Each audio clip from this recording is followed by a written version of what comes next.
Liberty Tamil நேயர்களுக்கு வணக்கம். தமிழக பாஜக தலைவர் அண்ணாமலை அவர்கள் லண்டனுக்கு சென்றிருக்க இந்த நிலையில் கட்சி பணிகளை மேற்கொள்வதற்காக ராஜா அவர்களுடைய தலைமையில் 5 குழுவானது அமைச்சிருக்காங்க. இதை பற்றி மக்கள் என்ன நினைக்கிறாங்கன்றதை கேட்டு தெரிஞ்சுக்கலாம் வாங்க. ராஜா பண்ண மாட்டார், அவர் பண்ண முடியாது. அவருடைய கொள்கையும் இதுவும் ஒத்து வராது, தமிழ்நாட்டுக்கு ஒத்து வராது. பாஜக வளர்ச்சிக்கு அவருடைய கொள்கை தமிழ்நாட்டுக்கு ஒத்து வராது. இருந்தவர் தான் ஒதுக்கி வச்சுட்டாங்களே. அவருடைய வாய்ப்பு கோர்ட்டில் ஏற்கனவே 2 முறை இது பண்ணியிருக்காருங்களா. அதனால் அவருடைய பேச்சுவார்த்தை அந்த அளவுக்கு ஜனங்களை அட்ராக்ட் பண்ணுற மாதிரி இல்லை. தமிழக பாஜக பற்றியெல்லாம் ரொம்ப ஃபாலோ பண்ணுறது இல்லை, தெரியவே தெரியாது. ஸோ யார் நடத்தினாலும் எல்லாம் ஒன்று தான் எனக்கு பொறுத்த வரைக்கும். அது பார்க்குற மாதிரியே இல்லை. அது கருத்து சொல்கிறதுக்கே நான் விரும்பலை. அதேங்க, அது ஒன்றும் பிரயோஜனம் இல்லாத விஷயம். அதை பற்றியே பேச வேண்டியதில்லை. ஏன்னா சமூகத்துக்கு ஒன்றுமே அவங்க செய்கிறதில்ல. சமூக நீதி பற்றி அவங்க யோசிக்கிறது இல்லை, சமூகத்துக்கும் ஒன்றும் செய்கிறதில்ல. அதனால் அவங்க அதை பற்றி பேசுறதில்லை. அதாவது பரம்பரை அரசியல் பண்ணுறவங்க வேறு. அதாவது தாமரை சின்னங்கிறது இங்கே காலொன்று நிற்கணும் அப்படின்னா அது முடியாது. அண்ணாமலையோட இவர் கொஞ்சம் மோசமானவர் தான். அண்ணாமலையே ஓரளவுக்கு நிதானமாக பண்ணுறாரு. சுத்தமாக ராஜானால பிஜேபி இன்னமும் டவுனாக தான் ஆகுமே தவிர கட்சி வளர்ச்சிக்கு ஒன்றும் அவர் செஞ்சிட மாட்டார். அவருக்கு அந்த இதுதாங்க ஜாதி பிரச்சனை தான் பேசுவார். அவர் இதை தான் ஜனநாயகத்தை பற்றி தான் பேசுவார். பேசும்போது யாரும் அந்த கருத்தை ஏற்றுக்க மாட்டாங்க. அவங்க கட்சியில் இருக்கிறவங்களும் ஏற்றுக்காத அளவு தான் பேசுவார் அவர். அதனால் அவர் தலைவர் என்ற போதைக்கு யாரும் ஏற்றுக்க மாட்டாங்க. நீண்ட நெடுகாலம் பழைய ஒரு மூத்த முன்னோடியான ஒரு பிஜேபி உறுப்பினர் அவர் தலைவராக இருந்திருக்கார். அவர் இதுவரையும் எல்லா இடத்துல நின்று தோற்று தான் போயிருக்காரு. ஏன்னா அவர் இதுவரை ஏன் அவர் வளர்ச்சியடை செய்ய முடியாத வரை இப்போ இனிமேல் என்ன வளர்ச்சியடை செய்ய போகிறார் அது கூட எனக்கு தெரியாது. யாரெல்லாம் பாஜக தலைவர் இருந்தாங்கன்னு என்ன தெரியும். அது ஒன்றும் ரொம்ப வளர்ந்த கட்சி இல்லை. இப்போ தான் ஏதோ நியூஸில் வருது. அது ஒரு 4-5 வருஷமாக. அதுக்கு முன்னே என்ன இருந்தது?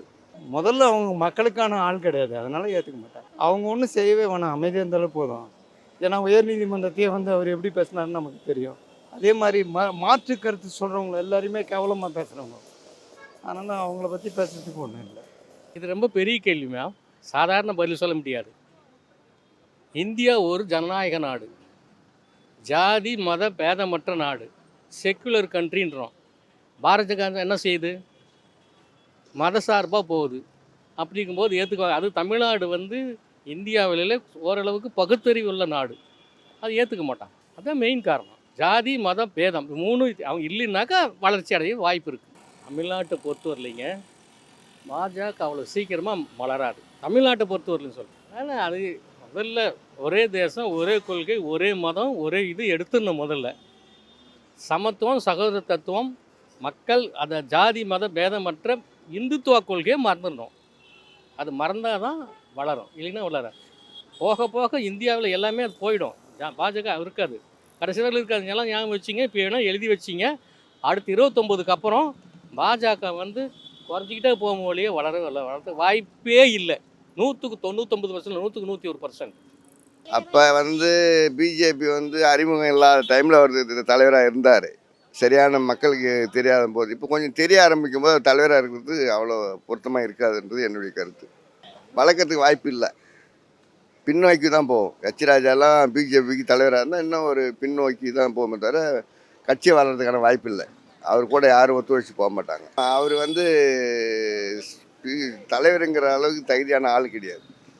சரியான அரசியல் பேச தெரியாத ஆள்.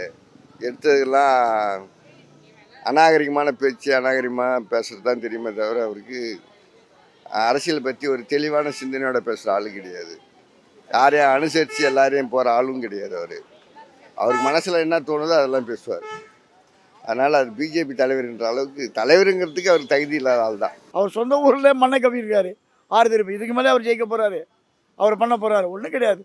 அவர் தலைவராக இருந்தே கட்சி வளர்ச்சி அடையலை. அவர் இனி 5 என்ன அடைய போகுது? ஒன்றும் அடையாது. ஒரு மாயத்தோட்டத்தை உருவாக்குறாங்க, அவ்வளோதான். அண்ணாமலை என்பவர் இன்னத்தை விட்டு சென்றார். பிஜேபி அதிமுகவை அழித்து தான் முன்னுக்கு வரணும்னு பார்த்தாரு. ஏன்னா அதுதான் பண்ணார். அதிமுகவை சாடி திட்டி அவங்க தோளில் இருந்துக்கிட்டே அவங்கள அந்த கேள்வி கேட்டார். ஏன்னா நல்ல வேளை அவங்க வெளியே வந்துட்டாங்க அதை விட்டு. அவர் ஒரு இது பண்ணி வச்சுட்டு போயிருக்காரு. இவர் அதை என்ன பண்ண போகிறாரு? யார் வந்தாலும் ஒன்றும் பண்ண முடியாது. ஐசியூவில் இருக்குது. அதாவது அண்ணாமலை என்ற ஒருத்தர் வந்து அறவைக்காடுத்தனமாக பேசி பிஜேபிக்கு ஒரு பரபரப்பு உண்டாக்கி மண்ணை கவச்சிட்டு போனார்.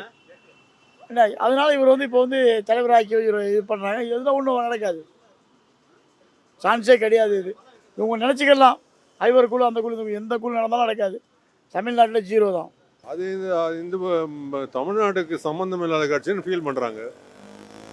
தமிழ்நாடு என்ன சவுத்து ஃபுல்லாகவே அவங்களுக்கு ஒன்றும் இல்லையே. சவுத்தில் எங்கே இருக்குது? கேரளாவில் இருக்கா, ஆந்திராவில் இருக்கா?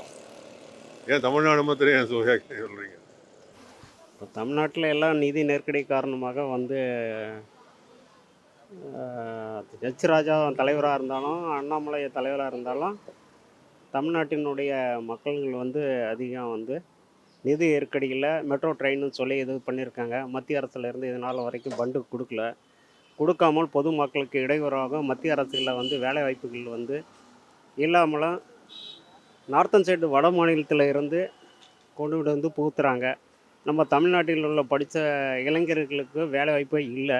அதனால் நம்மளால் வந்து படித்த பட்டதாரிகள் எல்லாமே பல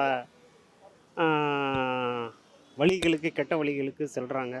அது வேலைவாய்ப்புகள் அதிகம் நம்ம படித்த இளைஞர்களுக்கு நம்ம ஆர்ஆர்பியாக இருக்கட்டும், டிஎன்பிசியாக இருக்கட்டும், நம்ம படித்த இளைஞர்களுக்கு வேலைவாய்ப்பு கொடுத்தா இது மாதிரி எல்லாம் பல கெட்ட வழிகளெல்லாம் மாணவ மாணவிகள் சொல்ல மாட்டாங்க. எச் ராஜாங்கிறது வந்து ஏற்கனவே வந்து ஒரு மத வேற்றுமையில் அவர் பண்ணிட்டாப்புல.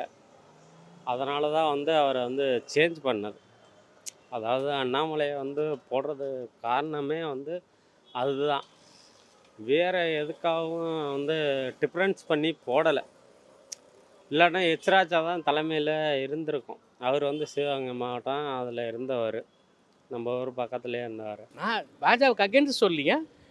இந்தியா சுதந்திரம் அடைந்ததுலேருந்து இதுவரையிலும் வந்தது நாட்டில் வந்த பிரதம மந்திரிக்கெல்லாம் எந்த அளவுக்கு காஸ்ட்லியஸ் பிரதம மந்திரி பார்த்ததே இல்லை இந்தியாவில். Is the first man who is enjoying like luxurious life in India. Not only India is going round as எ.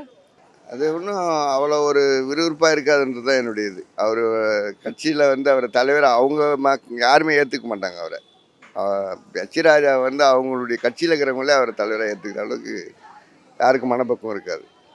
ஏன்னா அவர் அந்த மாதிரி எல்லார்கிட்டையும் ஒரு உரிமையில் பேசுகிற ஆள், ஒரு கொஞ்சம் தலைக்கணமாக பேசுகிற ஆள், யாரும் அனுசரித்து பேசுகிற ஆள் கிடையாது. அதனால் கட்சிக்கு தலைவராகவோ எல்லாரையும் அனுசரித்து கட்சி வளர்ப்பாருங்கிறதுலாம் அதுதான் எனக்கு அவங்களோட இதுவே பார்ட்டியோட இதுவே தெரியலையே. அவங்க சொல்கிறாங்க ஏதோ. பாஜகவுடைய அணுகுமுறை சரியில்லை.